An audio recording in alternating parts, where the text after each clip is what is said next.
At 14, you just aren't happy at all. It's that age when life starts to feel overwhelming. You're dealing with insecurities, your body is changing faster than you can understand, and all that wanted attention from boys only makes things even harder. And trust me, I would know that because I'm a girl and I have passed the age of 14. Anastasia Kriegel is like any other teenager trying to fit in. But unlike most, Anna struggles to find her place. Bullied and often left feeling like an outsider, she just wants to belong, to have friends, to crush on someone, and to experience what it really means to be a teenager. But in her quest for this typical teenage experience, Anna finds something far worse. This is the story of Anastasia Kriegel.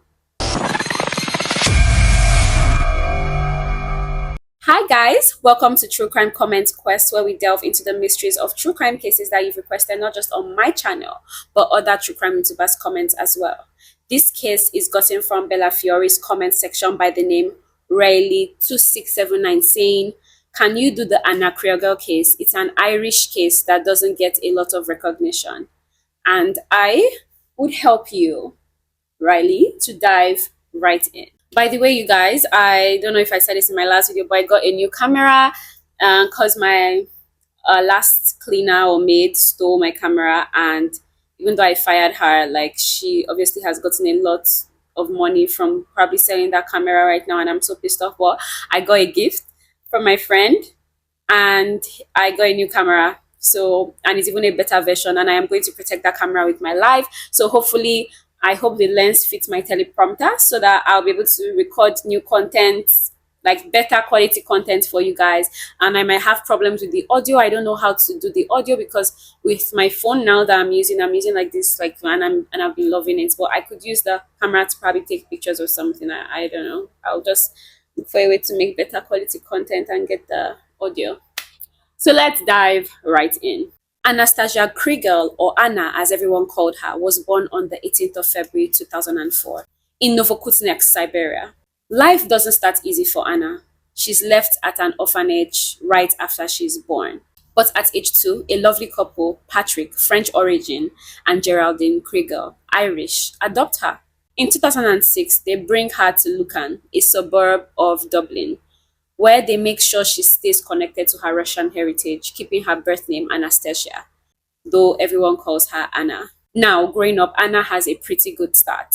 She has loving parents, a lovely home, a good education, all of it. She faces some health challenges though. She has serious eyesight problems and a tumor in her right ear that makes her nearly deaf on that side. So she has to stand or walk on people's left side to probably hear them. And none of this gets her down. Apparently she's still living her life because despite all of it, Anna is happy, a very bright kid. But then she has a growth condition. Anna's bones grow faster than her muscles, so by 13 she is towering over her classmates at almost 5'8", even taller than her dad. And yeah, kids can be mean about stuff like that. Primary school is coming to an end and Anna is about to lose the safety net that is provided for her with the primary school safety net. Her resource teacher even pulls her parents aside, worried that Anna might get bullied in secondary school.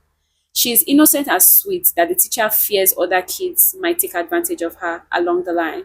But Anna, she's just excited about getting into high school. She thinks maybe it will be a fresh start for her, a chance to make some new friends, to fit in, perhaps even find her own little friend group. Little does she know that high school kids can be, let's just say, not great. Before Anna even starts her first day of school, the bullying begins. The summer after her 6th grade, kids are already taunting her online about her height, saying cruel things about her adoption, like her parents are fake. I mean, really? Who even bullies someone for having fake parents? Like, are you kidding me? I was livid when I found this out. I was like, what do you mean by you're bullying me because I have fake parents? Like, what? You mean you're bullying me because I was saved? What? At some point, the bullying goes from normal teasing to something more. Some older boys start sending her sexual messages, and she's only 14. But with her tall frame, she looks more mature and trusts boys to take that as a free pass to harass her. Her mom, Geraldine, finds out about this and she's not having it at all.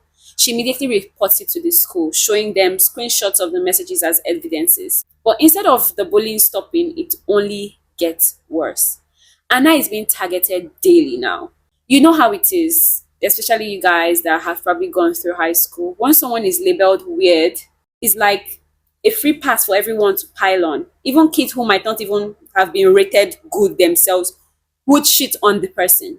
One Halloween night in 2017, Anna is walking home after helping out at a kids' disco dance. It should be a fun night, but instead, a group of boys approach her and they start saying some really nasty stuff. One of them asks her to have sex with him repeatedly, and Anna is scared and just wants to get away from them. So she tries to walk past them without saying a word. But then one of the guys smacks her backside and walks away like it's no big deal. Feeling completely shaken, Anna takes to her heels and runs home. When she gets there, her mom can tell something is wrong and spends the next hour trying to calm her down. They report what happened to the Garda, which is the Irish police, but all the boy gets is a caution, and this makes Anna feel even more powerless than she already did. Anna is left feeling helpless. She doesn't understand why she's being hated for things that she cannot control. She just wants friends and a typical school experience, nothing too extravagant, but instead she's pushed further and further to the outside, which is exactly where she does not want to be. She watches other kids hanging out in groups, laughing together, while she just walks alone, listening to music with her headphones. Trying to be seen finally, Anna starts a YouTube channel, sharing dance videos and memes. It's not a bad idea, right? I mean, at 14, owning your own YouTube channel could be so cool. In her mind, it's just a chance to show off something that she's good at, maybe even get some positive attention. But the comments turn pretty nasty fast. People leave hateful comments telling her things like go die and that she's worthless. Now, Anna is acting out. She starts getting into fights at school, even paints a black eye on herself one day just to get a reaction. Her mom knows it's coming from a place of pain and honestly doesn't blame her. Then one day, Anna confides to her dad that she feels invisible and it's so bad that she creates fake social media accounts just to send herself bullying messages, which is actually pretty depressing if you ask me. Normally, when people create fake accounts, it's to leave positive comments, maybe hype themselves up a bit. But for Anna, it's like she believes she deserves all the hate and negativity she's been getting. When her mom finds out about this, she demands Anna's passwords to all of her social media apps and checks her account every single night. Not long after this, Anna's pain turns inward and she begins self harming with scissors. Her parents are absolutely terrified for her safety and from others, and even from herself. It gets so bad that they start escorting her to school every day. Realizing Anna needs more than just family support, her mom seeks help from Pieta House, a charity specializing in self harm and suicidal distress. Anna goes through 6 sessions there, then moves to Kilda National Youth Services for further support. And for a while, it looks like things are getting better. Anna even makes a few friends who come over for movie nights and sleepovers. She even develops a crush on a boy at school and stops self harming. For once, it seems like she might finally heal from everything that she has been going through ever since she was young. But as it often happens, her moments of peace don't last long. And Anna's story is about to take a very tragic turn. May 14th, 2018 starts like any other day for Anna Kriegel. Her mom, Geraldine, gets her up for school and leaves a note saying she needs to be excused at 2:30 p.m. for a counseling session. She gives Anna a goodbye kiss and heads off to work, leaving Anna at home with her dad, Patrick, who is a retired lecturer. Anna makes breakfast, grabs her bag, and heads to school alone. See, I told you she's making progress. Her parents have been able to trust her with going by herself lately, so things seem like they're going upward, like elevating and not coming down. At 2:30 p.m., Anna returns home for lunch, then heads to her counseling session. Afterward, she tries to call her mom, but Geraldine's in a meeting at the time. So a little after 4 p.m., she texts Anna back saying that she'll call her right after her work meeting. Everything seems normal until it isn't. That evening, around 5 p.m., Patrick is relaxing outside in the sun when the doorbell rings. It's a 13-year-old boy. Let's call him Boy B. Boy B asks if Anna is home. This is strange because, let's be honest, Anna doesn't have friends her own age who stop by unannounced like this. So why would Boy B come looking for her? And let's not forget the fact that he's a boy. Patrick calls Anna downstairs, and upon seeing Boy B, she's a little confused. Sure, they know each other, but they aren't exactly friends, so what was he doing here? They exchange a few whispers, and then Anna dashes upstairs to grab her hoodie. Whatever he said, it was enough to make her rush up and down the stairs, and now she's out the door with him. Could it have been that crush I mentioned earlier? Who knows? As she leaves, Patrick reminds her about her exams and she assures him that she won't be gone for long. But as they walk off, he notices something odd. Boy B is walking ahead of Anna, not talking to her and leading her towards St. Catherine Park. A little later, Geraldine is finally done with work and remembers to give Anna a call, but it goes straight to voicemail. When she gets home, Patrick tells her Anna went off with Boy B, and Geraldine is just as surprised as he was. Around 5:30, she texts Anna to come home since it's getting late, and there was no reply. She sent another text, a more insistent one, saying, "Answer me now, or I'm calling the police." Still nothing. Now she's panicking. Geraldine decides to drive over to St. Catherine's Park to look for her daughter, but there's no sign of Anna. At this point, Patrick remembers Boy B's face, but realizes they don't actually know his last name or where he lives. They try Facebook, ask around, but no one seems to know much about him. It has been 4 hours now since Anna left for the park, and still there is no sign of her. Or Boy B for that matter. Geraldine is at her wit's end and calls a former detective friend. He suggests going to the Garda, which is basically the Irish police. They rush to the local station and explain everything. A Garda officer heads to Boy B's house to have a chat with him. Boy B claims he and Anna went to the park and then he went home, assuming she did the same around 5:40 p.m. He conveniently forgets to mention a little detail. There was another boy there, Boy A, who is very important in this story. Hours drag by with no sign of Anna, and it's starting to feel more and more serious. The next morning, a detective, Sergeant John Dune, shows up at Boy B's house. This time, it's officially a missing persons case. As they dig into Boy B's story, a few cracks start to show. It turns out he didn't really know Anna at all, so why call for her? Where did he take her? And everyone is wondering, where is Anna? After some pressing, Boy B finally admits that he only called for Anna because his friend Boy A told him that she had a crush on him. Apparently, Boy A wanted Boy B to bring her to the park so she could let her down gently. Ugh, how thoughtful. Only Anna ends up missing after this so-called favor. Boy B claims he just left her with Boy A and walked away, but wait, didn't he originally say he left her alone? Now he's saying that he left her with Boy A.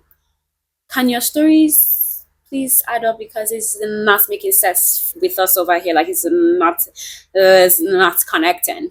His story is changing, and Detective Dion isn't buying it. So are we. He takes Boy B back to the park and has him mark the exact spot where they entered and where he claims that he left Anna. The Garda keeps looking, checking nearby areas, including a railway line, but still, nothing. Then a man and his teenage son approach the detectives. The man suggests checking behind the local sewage treatment plant, a spot where teens like to hang out. And here's the twist: the man is Boy A's father, and the teenager with him is Boy A himself. The boys aren't treated as suspects yet, just witnesses.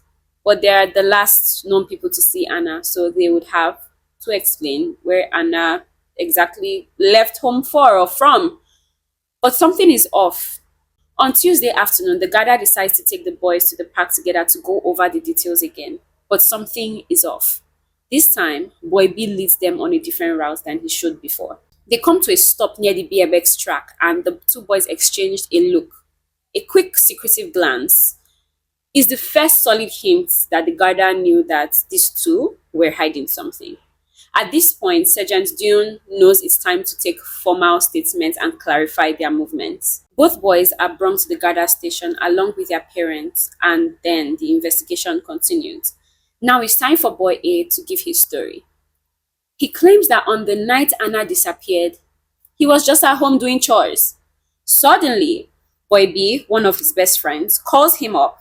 Boy A says he casually tells boys B to meet him at St. Catherine's Park.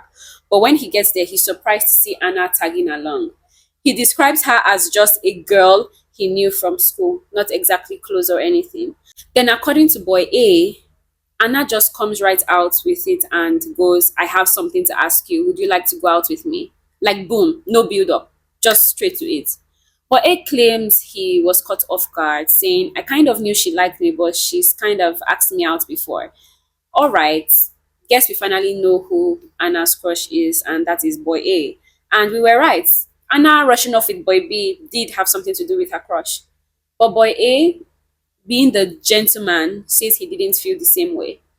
He claims he turns her down gently by saying, I'm sorry, but I'm not interested. Now, here is where things get a little confusing. Boy A's story pretty much lines up with what Boy B told detective, except for one little detail.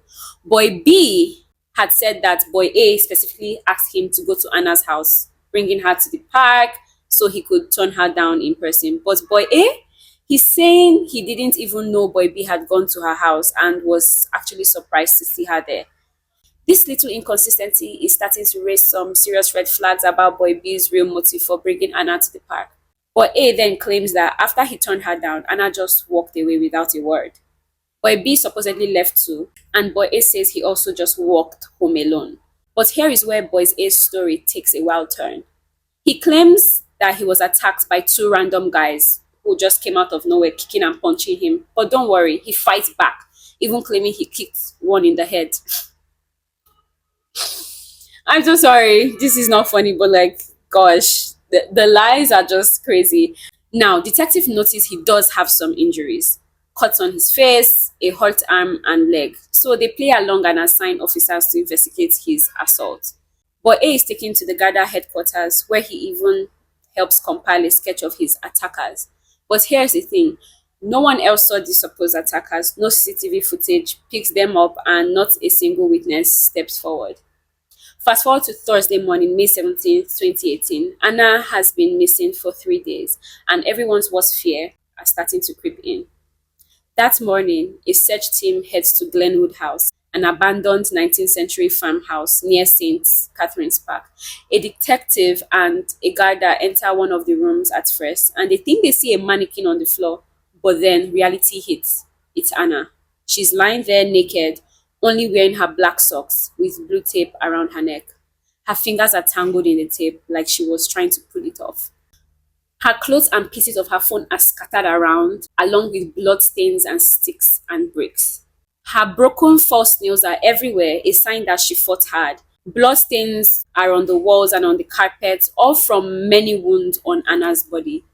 This missing person case has just become a murder investigation, and the police, especially the parents, are not backing down at this point, and they are going to find out exactly what these two boys did to Anna.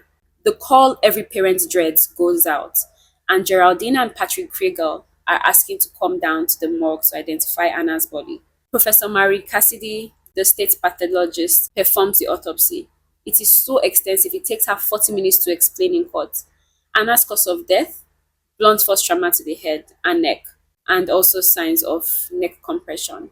Although the tape wasn't what killed her, it's clear that she was strangled. It is believed that she was first hit with a stick and then something heavier, likely the blood-stained brick nearby.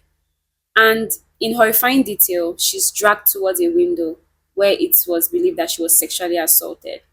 Her broken nails are scattered around, showing how fiercely she tried to defend herself. By now, Boy A and Boy B are firmly on detectives' radar, even though there is no forensic evidence tying them directly to the scene yet. Now, remember when Boy A said he had been assaulted? Yeah, they were still on that. The police seized his shoes, since in his story he claimed to have kicked one of them on the head.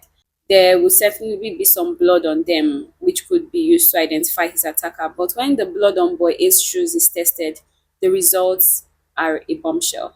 It is not a guy's blood found on them, but Anna's. This isn't some random nosebleed in the park. It's evidence that boy A was involved.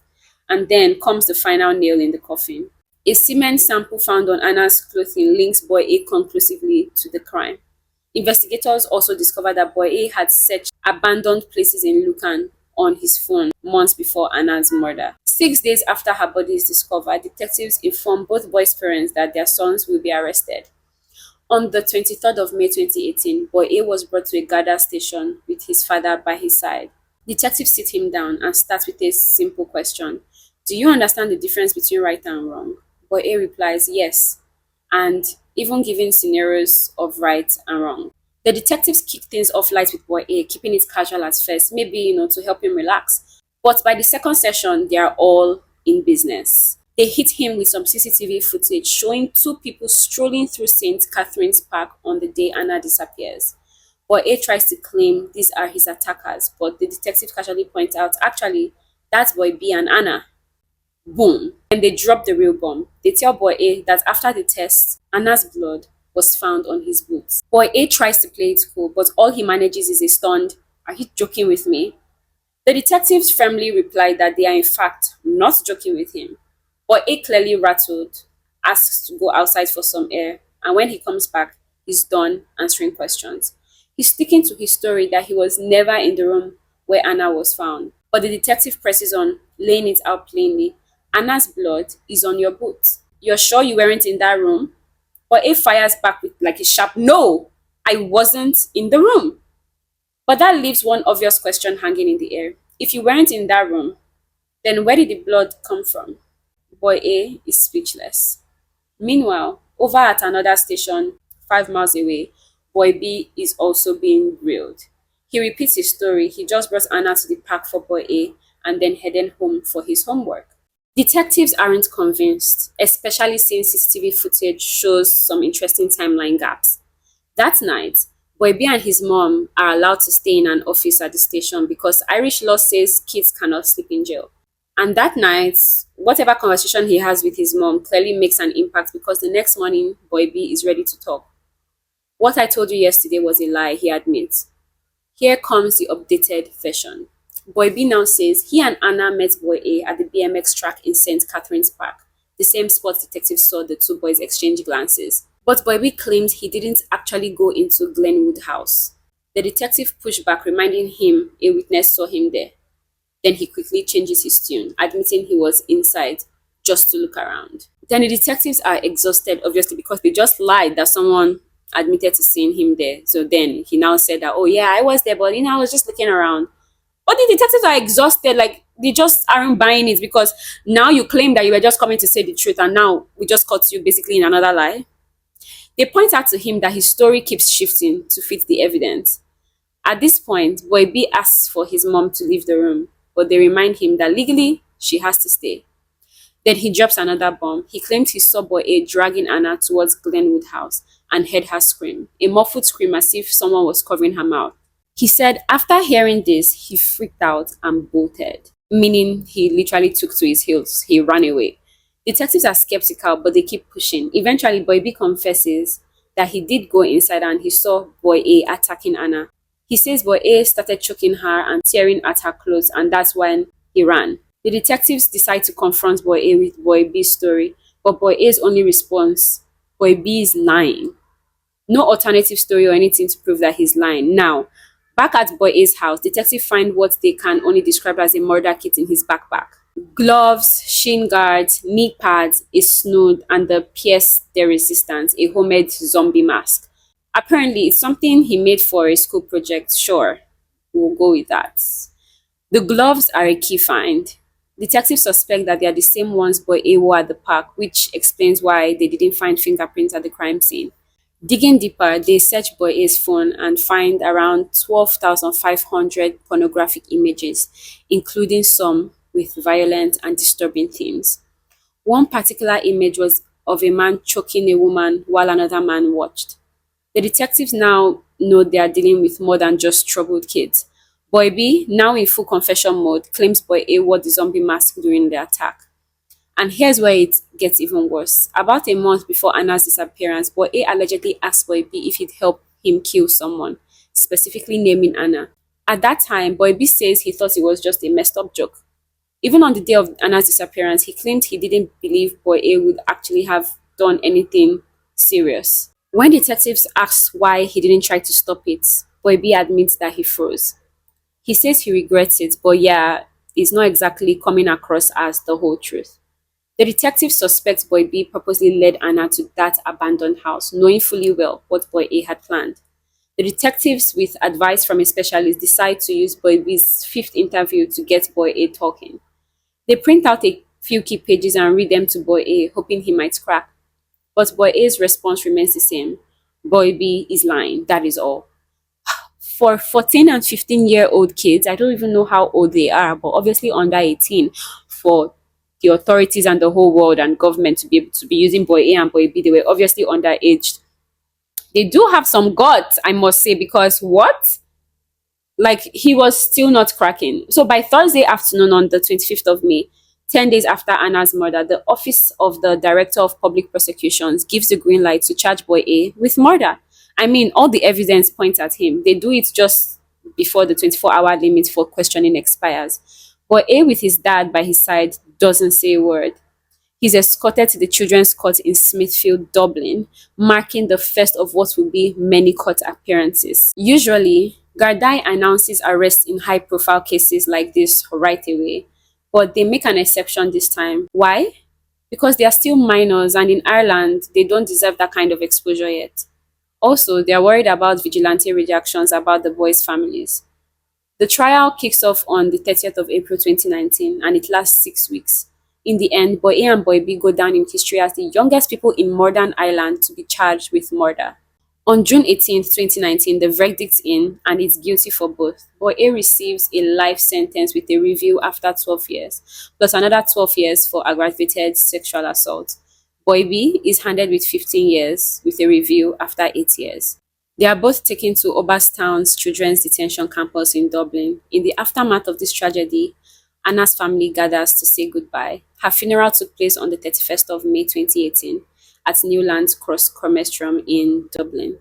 Her family makes one special request. They ask everyone to wear sparkle and color in her memory, honoring Anna's vibrant spirit. In memory of their daughter, her family partners with the Russian Irish adoption group to start a charity called ANA, ANA, meaning Anna's Network of Adolescents.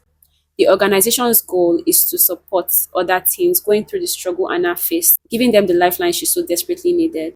As mourners gather, many choose to donate to the Russian Irish adoption group, showing solidarity and support to Anna and her family. This case really pissed me the fuck off, guys. I was so pissed off because I was like, how on earth are teens able to just do this to anyone? Like, what made him think? And the fact that the whole world is calling them Boy A and Boy B, I don't give a damn if they are minors. We need names. We need them to face like what they have done.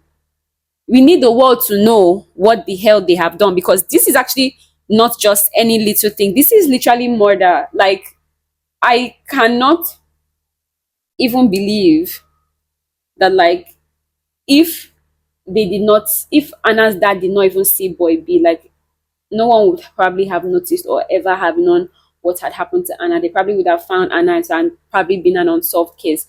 This is crazy. And I want to know what you guys think about this. Like, I even think that the sentence was too small.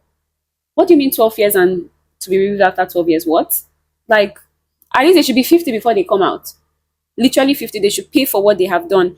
And I don't know. It's just so, like, shocking. Ireland's first young murders or whatever. It's just crazy. And that's all. I would like to know what you guys think about this case in the comments. And, you guys can also put your requests down below. And I'll be watching and reviewing all of them, me and my team. Thank you so much. Have a nice day. I have just one person on my team though. I'm looking for an editor. So bye guys. See you guys in my next video.